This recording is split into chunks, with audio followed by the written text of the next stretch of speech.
Veg అయినా non veg అయినా తెలంగాణ దావత్ అంటే ఖచ్చితంగా ఉండాల్సింది బగారన్నం. దావత్లో వచ్చే టేస్ట్తో ఎలా చేసుకోవాలో ఇప్పుడు చూద్దాం. స్టవ్ పైన ఒక గిన్నె పెట్టుకొని దాంట్లోకి 2 టేబుల్ స్పూన్ల ఆయిల్, 1 టేబుల్ స్పూన్ నెయ్యి వేసుకొని ఓల్ గరం మసాలా వేసుకోవాలి. లవంగాలు, ఇలాచి, దాల్చిన చెక్క, సాజీరా, మిరియాలు, మరాఠీ మొగ్గ, బిర్యానీ ఆకు ఇలా అన్నీ వేసుకొని వేయించుకోవాలి. ఇవి కొంచెం వేగిన తర్వాత సన్నగా కట్ చేసుకున్న 4 పచ్చిమిర్చి, సన్నగా పొడుగ్గా కట్ చేసుకున్న ఒక మీడియం సైజ్ ఆనియన్ వేసుకొని కలర్ చేంజ్ అయ్యేంత వరకు వేయించుకోవాలి. గోల్డెన్ బ్రౌన్ కలర్ వస్తే సరిపోతుందండి, బాగా మాడాల్సిన పని లేదు. తర్వాత ఒక 2 రెమ్మల కరివేపాకు కూడా వేసి వేయించుకోవాలి. ఇప్పుడు కొంచెం కొత్తిమీర, పుదీనా కూడా వేసుకొని వేయించుకోవాలి.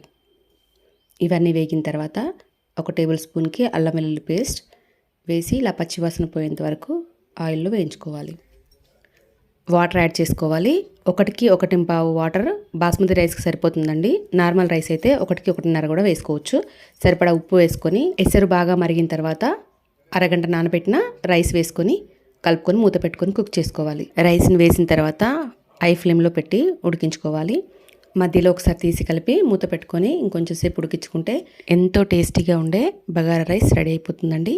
కొంచెం చల్లారిన తర్వాత పెట్టుకుంటే ఇలా పొడి పొడిలాడుతూ చాలా బాగుంటుంది. వెజ్తో అయినా నాన్ వెజ్తో అయినా పర్ఫెక్ట్గా సెట్ అయ్యే ఈ బగారా రైస్ని ఖచ్చితంగా మీరు ట్రై చేయండి. బగారాన్నం కూడా మాకు చేసుకోరాదా అని అనుకోకండి. తెలిసిన వాళ్ళు, తెలియని వాళ్ళు ఈ రెసిపీ చేయమని అడిగారు, అందుకే వీడియో పెట్టాను.